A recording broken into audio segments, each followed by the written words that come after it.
এবারে ভালো করে কান লাগান, বদগারের মৃত্যুটা কেমন হবে। আমার ভাইয়েরা, বদগারের মৃত্যু কেমন হবে? যখন বদগার মৃত্যুর শয্যায় শুয়ে যাবে, তখন দুর্গন্ধযুক্ত ফেরেশতারা আসবে। দুর্গন্ধযুক্ত ফেরেশতারা আসার পরে বদগারের সামনে আসবে। বদগারের সামনে আসার পরে বলবে, ইয়া আইয়াতুহান নাফসুল খাবিস, এই অপবিত্র আত্মা, এই অপবিত্র আত্মা, উখরিজি ইলা সাখাতিম মিনাল্লাহি ওয়া গাদাব। তাফসীর করতে লাগলেন। তার তাফসীর শুনে শুনে মিশরের মানুষরা দিন দিন ইসলামের দিকে চলে যাচ্ছে। মিশরের সেই প্রেসিডেন্ট বলল, ওই তাফসীরকারককে ধরো, ওই তাফসীরকারককে ধরে জেলখানার মধ্যে ঢুকিয়ে দাও। তারপরেও দেখছে জেলখানার মধ্যে ঢুকালেও জেলখানার মধ্যে তাফসীর লেখে আর পরে বের করে দেয়। আস্তে আস্তে তার তাফসীর জেলখানার মধ্যেও চলছে। সুবহানাল্লাহ পড়েন। মিশরের ওই রাজা এবার চিন্তা করলো, তাকে জেলখানার মধ্যেও ঢুকেও তারপরে তার তাফসীর লেখা বন্ধ করা যায়, তাহলে তাকে এবার মেরে ফেলতে হবে, তাহলে তাকে এবার ফাঁসি দিতে হবে। আমার ভাইরা মনে রাখবেন, কোরআনের আয়াত দ্বারা সাবেত, যখন কোন জনপদের মধ্যে কোন মানুষ, যখন কোন আলেম যখন মানুষের কাছে প্রিয় হয়ে যায়, রাসূলকেও মক্কার কাফেররা তিনটা চক্রান্ত করেছেন। কয়টা? এক নাম্বার হচ্ছে ধরো, ধরার পরেও যদি না থামে তাহলে দেশ ছাড়া করো, দেশ ছাড়া করার পরেও যদি না থামে তাহলে মেরে ফেলো। এই নীতি বর্তমানে দেশে আছে না নাই? ওই রাজা এবারে বললাম, ওই তাফসীর কারককে ধরে ফেলো। আমি নাম বলি নাই, এই তাফসীর কারককে ধরলো। জেল কর্তৃপক্ষের নিয়ম হচ্ছে ফাঁসি দেওয়ার কিছুক্ষণ আগে সবাইরে কালিমা পড়ায়। কি পড়ায়? ওই কালিমা পড়ানোর জন্য যখন তাফসীর কারককে আসলো, তাফসীর কারক বললেন, শোনো, যেই কালিমা পড়িয়ে তুমি রাষ্ট্র থেকে টাকা নাও, আমিও কিন্তু সেই কালিমার দাওয়াত দিয়েছিলাম। সেই কালিমার দাওয়াত দেওয়ার কারণে আজকে আমাকে জেল বরণ করতে হয়েছে। ঠিক কিনা? তোমার দাওয়াত আমার দাওয়াত, নেই দাওয়াতে মিল। তোমার কিতাব আমার কিতাবে নেই আবার মিল। ঠিক কিনা? তোমার দাওয়াত আমার দাওয়াত, নেই দাওয়াতে মিল। তোমার কিতাব আমার কিতাবে নেই আবার মিল। তোমার দাওয়াত মাংস পোলাও, প্লেটে বড় ভাত, আমার দাওয়াত জেলখানাতে দুর্বিষহ রাত। ঠিক কিনা? একজন আলেম দাওয়াত দেয়, তার বিনিময়ে পায় টাকার বান্ডিল, আর কিছুদিন পরে পরে এমপির চেয়ারে বসিয়ে দেওয়া হয়। আরেকজন আলেমও দাওয়াত দেওয়া হয়, সেই কালিমার দাওয়াত দিয়ে সেই জেল বরণ করতে হচ্ছে। ঠিক কিনা বলেন? অতএব রাসূলও কিন্তু জেল কেটেছেন। অতএব রাসূলের দাওয়াত যে দিবে সে কাফেরদের থেকে ভালো কিছু পাবে না। রাসূলের দাওয়াতি কার্যক্রম যে পরিচালনা করবে তার বিনিময়ে সে পাবে পিটা, তার বিনিময়ে সে পাবে জেল। ঠিক কিনা বলেন? আমার ভাইয়েরা, বলতে চেয়েছিলাম নেককারের মৃত্যু কেমন হবে। আল্লাহ সুবহানাহু ওয়া তাআলা বললেন, আল্লাযীনা তাতাওয়াফাহুমুল মালাইকাতু তাইয়্যিবিন ইয়াকুলুনা সালামুন আলাইকুম উদখুলুল জান্নাতা বিমা কুনতুম তা'মালুন। জোরে বলুন আল্লাহু আকবার। নেককার ব্যক্তি, ভালো ব্যক্তি যখন মৃত্যুর শয্যায় হয়ে যাবে, তখন ফেরেশতা আগমন করবে। ফেরেশতা আগমন করে তাকে সালাম জানাবে। ইয়াকুলুনা সালামুন আলাইকুম, তাকে সালাম জানাবে, তাকে ওয়েলকাম জানাবে, তাকে অভিবাদন জানাবে। তাকে অভিবাদন জানানোর পরে এবারে বলবে, উদখুলুল জান্নাহ, ও বান্দা কিসের ভয়, তোমার সামনে আমি জান্নাত ধরে রাখছি। দেখো জান্নাতের কি নাজ নিয়ামত, দেখো তোমার জান্নাতের নাজ নিয়ামত, কোনো টেনশন নাই। মৃত্যুর যন্ত্রণা হালকা একটা মিনিট একটু সহ্য করো, মৃত্যু শেষ, তোমার দেহটা পড়ে থাকবে আর তোমার আত্মা জান্নাতে চলে যাবে। আমার ভাইয়েরা, শুধু তাই নয়, আল্লাহ সুবহানাহু ওয়া তাআলা বললেন, যদি নেককারের মৃত্যু হতে হয়, আমাকে আপনাকে ঘোষণা করতে হবে আমাদের রব একজন, তিনি কে? আমাদের রব কয়জন?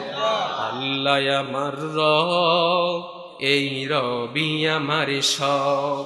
আল্লাহ আমার রব, এই রবি আমার সব। দমে দমে তনু মনে তারি অনুভব। আল্লাহ আমার রব, এই রবি আমার সব। ঠিক কিনা বলেন? আমাদের রব কে? আল্লাহ ছাড়া আমাদের আর কোন রব প্রয়োজন। এই কথার উপরে ইন্নাল্লাযীনা ক্বালু রাব্বুনাল্লাহু সুম্মা ইসতাকামু তাতানাজ্জালু আলাইহিমুল মালায়েকা। ইন্নাল্লাযীনা ক্বালু, নিশ্চয় যে বান্দা বলবে আমাদের রব একজন, তিনি কে? রাব্বুনাল্লাহু সুম্মা ইসতাকামু, এবং সেটার উপরে ইস্তেকামত থাকবে, সেটার উপরে নির্ভর করে থাকবে। যত বিপদ যত আপদ আসুক না কেন, সবগুলো কার পক্ষ থেকে আসে? তাতানাজ্জালু আলাইহিমুল মালায়েকা, ওই আমলকারী বান্দার উপরে যখন মৃত্যু হবে তখন ফেরেশতা নামবে। আলাইহিমুল মালায়েকাতু আল্লা তাখাফু, বলবে তোমার কোনো ভয় নাই। ওয়ালা তাহজানু, তোমার কোনো চিন্তা নাই। আর কি বলবে? ওয়া আবশিরু বিল জান্নাহ, তুমি জান্নাতের সুসংবাদ গ্রহণ করে নাও। সুবহানাল্লাহ পড়েন। আমরা কি জান্নাতের সুসংবাদ প্রাপ্ত বান্দা হতে চাই কি চাই না? যদি চাই, আমাদের একটা কর্তব্য, আমরা সব সময় বিশ্বাস করব আমাদের রবকে। আমার ভাইয়ের, আল্লাহ সুবহানাহু ওয়া তাআলা বললেন, যারা এরকম বলতে পারবে আমার রব একজন, সেটার উপরে ইস্তেকামত থাকবে, তারপরে সেই ব্যক্তির মৃত্যু কিভাবে মৃত্যুটা নেওয়া হবে? হাদিসের মধ্যে আসছে, ফেরেশতারা যখন নামবেন, নামার পরে সালাম দিবেন, সালাম দেওয়ার পরে অভিবাদন জানাবেন, জান্নাত দেখাবেন, মনটা শান্তি হয়ে যাবে।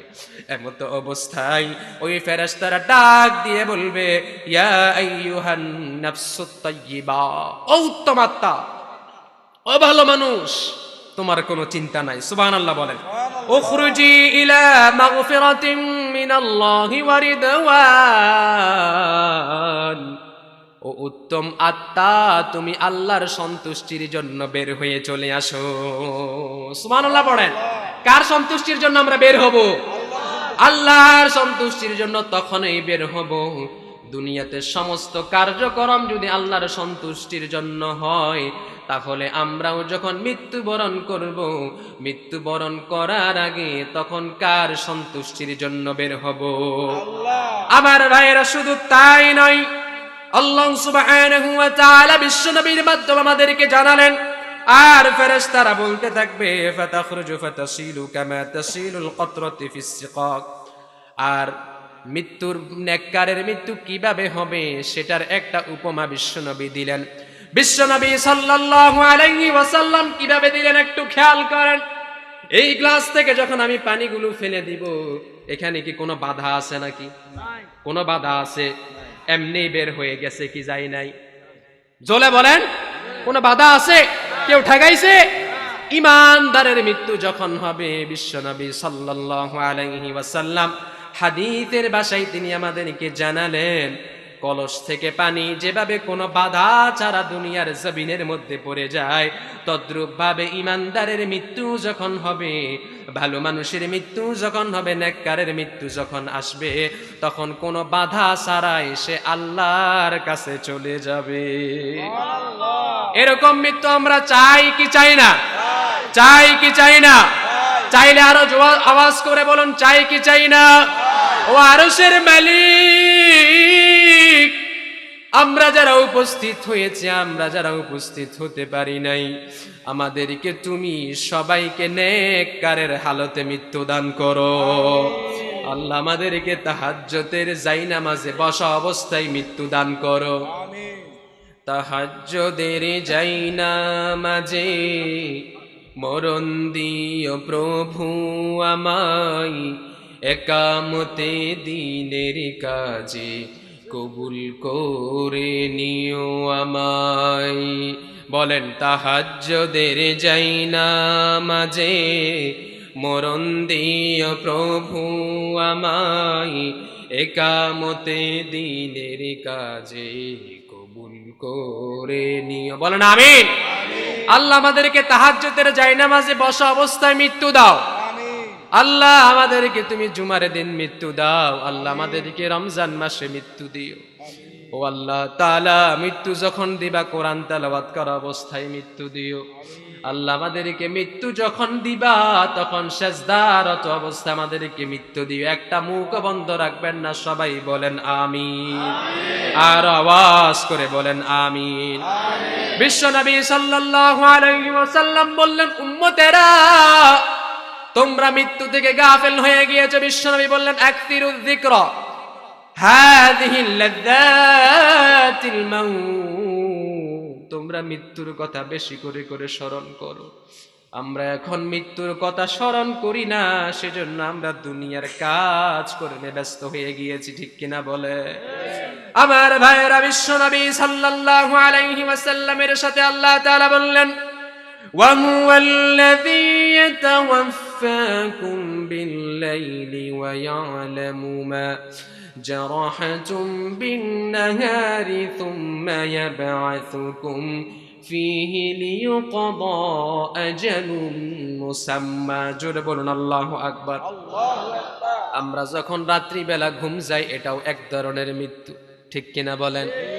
এক ধরনের মৃত্যু যদি না হইতো, যখন রাত্রিবেলা ঘুম যান কোন দোয়া পড়েন? আল্লাহুম্মা বিসমিকা আমুতু।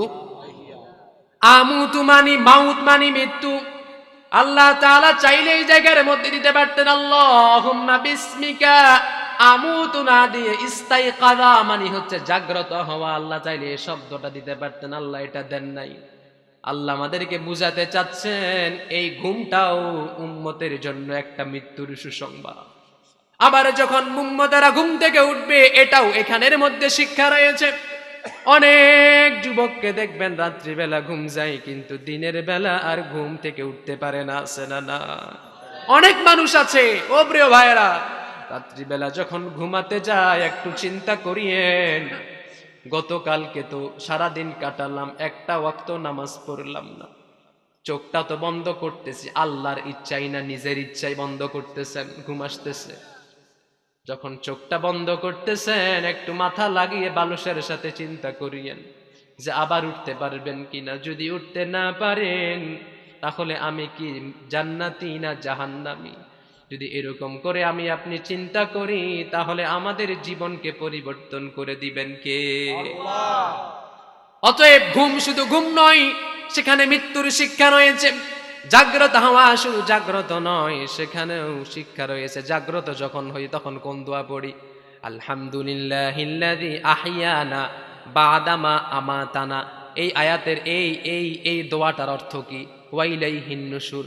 এই দোয়াটার অর্থ হচ্ছে আলহামদুলিল্লাহ, শুকরিয়া আদায় করলাম, আহইয়ানা বা'দামা আমাতানা, একটু আগেই তো মারা গেছিলাম, মারা যাওয়ার পরে যে আল্লাহ আমাকে জীবিত করলেন সে আল্লাহর কিন্তু আপনি প্রশংসা করলেন। অতএব আমি আপনি ঘুম বলি না ঘুমকে, আমি আপনি বলি ঘুমকে মৃত্যু। অতএব যখন ঘুম যাব প্রিয় ভাইয়েরা, তখন মৃত্যুর কথা স্মরণ করার দরকার আছে না নাই? আর আওয়াজ করে বলেন আছে না নাই? আল্লাহ সুবহানাহু ওয়া তাআলা বললেন, কাইফা তাকফুরুনা বিল্লাহি ওয়া কুনতুম আমওয়াতান ফাআহয়াকুম সুম্মা ইউমীতুকুম সুম্মা ইউহয়ীকুম সুম্মা ইলাইহি তুরজাউন। জোরে বলুন আল্লাহু আকবার। আল্লাহ বললেন, কাইফা তাকফুরুনা বিল্লাহ, গোলাম কিভাবে কুফরি করো আমি রব থেকে। ওয়া কুনতুম আমওয়াতা, আমি রব তোমাদেরকে জীবিত করেছি, আমি রব তোমাদেরকে মৃত করব। ফাহিয়াকুম সুম্মা ইউমীতুকুম, অতঃপর তোমাদেরকে মৃত করব। সুম্মা ইউহয়ীকুম, অতঃপর তোমাদেরকে আবার জীবিত করব। আবার মৃত আর জীবিত করার পরে আমাদের হিসাব নিকাশ নিবেন একজন, তিনি কে? আল্লাহ। এখন আমি জীবিত, একটু পরে মৃত, আবার জীবিত করবেন কে? আল্লাহ। আমরা যদি মারা যাই আল্লাহ কি আমাদেরকে আর জীবিত করতে পারবেন না? পারবেন কি পারবেন না? এটাই হচ্ছে মুসলমানের আকীদা। মুসলমানরা বিশ্বাস করে মৃত্যুর পরে আরেকটা জীবন আছে, আর কিন্তু কাফের বেদিন ইহুদিরা মনে করে মৃত্যুর পরে আর কোনো জীবন নাই। তাহলে প্রিয় ভাইয়েরা, আমার জীবন যদি কাফের জীবনের সাথে মিলে যায়, তাহলে আমি মনে করব আমার জীবন তো ওই কাফেরের মতো হয়ে গিয়েছে। কাফের বিশ্বাস করে আখেরাত নাই, আমি যদি আখেরাতকে বিশ্বাস করি প্রিয় ভাইয়েরা, তাহলে আমাদেরকে আজকে থেকে শপথ নিতে হবে 5 ওয়াক্ত নামাজ জামাতের সাথে আদায় করতে হবে। ঠিক কিনা বলেন? আল্লাহ আমাদেরকে কবুল করা, বলেন আমিন। আমার ভাইয়েরা, এতক্ষণ আপনাদেরকে শুনালাম নেককারের মৃত্যু কেমন হবে। নেককারের মৃত্যুর যন্ত্রণা নাই, নেককারের মৃত্যু হয়ে যাবে ফেরেশতা, ভালো ভালো ফেরেশতার মাধ্যমে। এবারে ভালো করে কান লাগান, বদকারের মৃত্যুটা কেমন হবে। আমার ভাইয়েরা, বদকারের মৃত্যু কেমন হবে? যখন বদকার মৃত্যুর শয্যায় শুয়ে যাবে, তখন দুর্গন্ধযুক্ত ফেরেশতারা আসবে। দুর্গন্ধযুক্ত ফেরেশতারা আসার পরে বদগারের সামনে আসবে।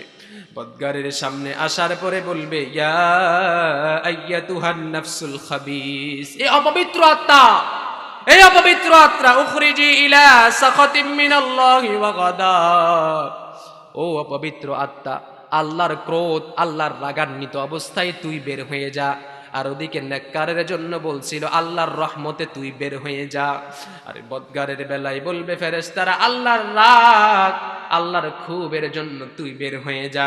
এমন অবস্থায় বের করে হয়ে যাওয়ার জন্য বললে ওই আত্মাটা বের হতে চাইবে না।